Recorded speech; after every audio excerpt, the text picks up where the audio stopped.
আরেকটা নতুন প্রবলেম আমরা শুরু করছি, সেটা হচ্ছে ট্রাভেলিং সেলসম্যান প্রবলেম। এই ট্রাভেলিং সেলসম্যান প্রবলেম অ্যাসাইনমেন্ট প্রবলেমের সঙ্গে একই চ্যাপ্টারতে আছে, ঠিক আছে? তো এই ট্রাভেলিং সেলসম্যান আমরা কীভাবে সলভ করব? আচ্ছা, ট্রাভেলিং সেলসম্যান বলতে একজন সেলসম্যান ভ্রাম্যমাণ বিক্রেতা, যে সে কীভাবে ওই দৈনিক যে অর্ডার সে প্রত্যেকটা সিটিতে পৌঁছে দেবে এবং একটা সিটিতে সে একবারই করে যাবে। অর্থাৎ এ থেকে যদি বি রাস্তায় যায়, তাহলে বি থেকে এর রাস্তায় সে ফিরবে না, একটা রাস্তা একবারই যাবে এবং প্রত্যেকটা সিটিতে সে তার প্রোডাক্ট পৌঁছে দিয়ে নির্দিষ্ট গন্তব্যস্থলে আবার ফিরে আসবে যেখান থেকে শুরু করেছিল। তো এই চেনটা আমাকে তৈরি করতে হবে, সেটা হচ্ছে আমরা ট্রাভেলিং সেলসম্যান মেথডে আমরা শিখব। তো প্রথমত এই প্রবলেমটাকে আমরা প্রথমে অ্যাসাইনমেন্ট প্রবলেমের মতন সলভ করব। এবার অ্যাসাইনমেন্ট প্রবলেম সলভ আমরা প্রত্যেকে অলরেডি শিখে গেছি, যে আমরা যে টেবিলটা দেওয়া আছে তার রো বরাবর যাব, সিঙ্গেল জিরো মানে রো বরাবর যাব, মিনিমাম এলিমেন্ট আমরা খুঁজব এবং ওই মিনিমাম এলিমেন্টটা প্রত্যেকটা এলিমেন্ট থেকে বিয়োগ করব। ঠিক আছে? এইভাবে এই টেবিলটা কমপ্লিট হয়েছে। তারপরে কলামের মিনিমাম এলিমেন্ট খুঁজব, প্রত্যেকটা ওই কলামের প্রত্যেকটা এলিমেন্ট থেকে মিনিমাম এলিমেন্টকে বিয়োগ করব। দ্বিতীয় টেবিল আমরা পেলাম। তৃতীয় টেবিলে আমরা কি করব? লাইন ড্র করব।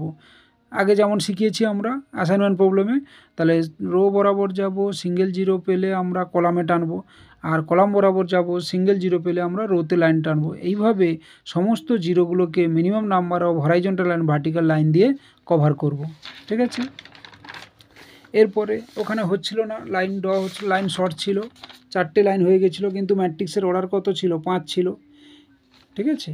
এবারে পরেরটা হচ্ছে আমাদের, দেখো আমরা একটু আগে বলেছি, ঠিক আছে, মানে অ্যাসাইনমেন্ট প্রবলেমের আগের ভিডিওতে, তো সেখানে যদি আমার number of line not equal to order of the matrix, তাহলে অপটিমাল কন্ডিশন স্যাটিসফাই নয়। সেক্ষেত্রে আমার যে আনকভার এলিমেন্ট থাকে, আনকভার এলিমেন্টের মধ্যে যেগুলোর উপর দিয়ে কোনো লাইন যায়নি, সেগুলোকে আমরা আনকভার বলছি। তাহলে সেই আনকভার এলিমেন্টের মিনিমাম এলিমেন্টটাকে খুঁজবো এবং ওই মিনিমাম এলিমেন্টটা মিনিমাম এলিমেন্টটা আনকভার এলিমেন্ট থেকে বিয়োগ করবো এবং ক্রসিং জায়গায় হচ্ছে আমরা অ্যাড করব, যেটা আগে বলেছি।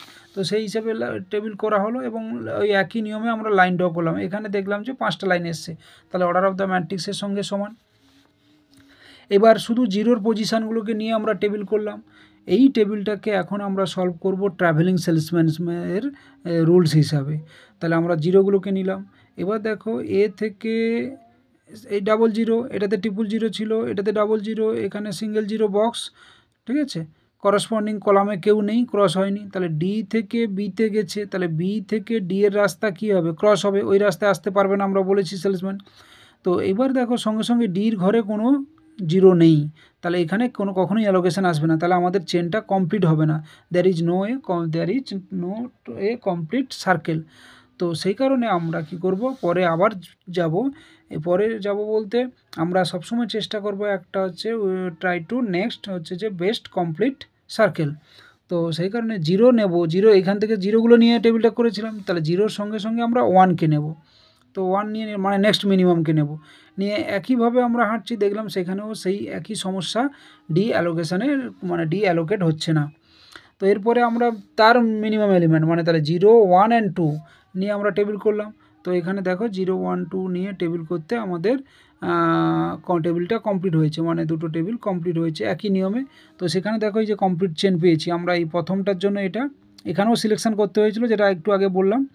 তাহলে এ থেকে দেখো সিতে গেছে, সি থেকে বি, এগুলো সিটি, A to C, C to B, B to D, D থেকে ই, ই থেকে এ, আবার আগের জায়গায় ফিরে এসছে।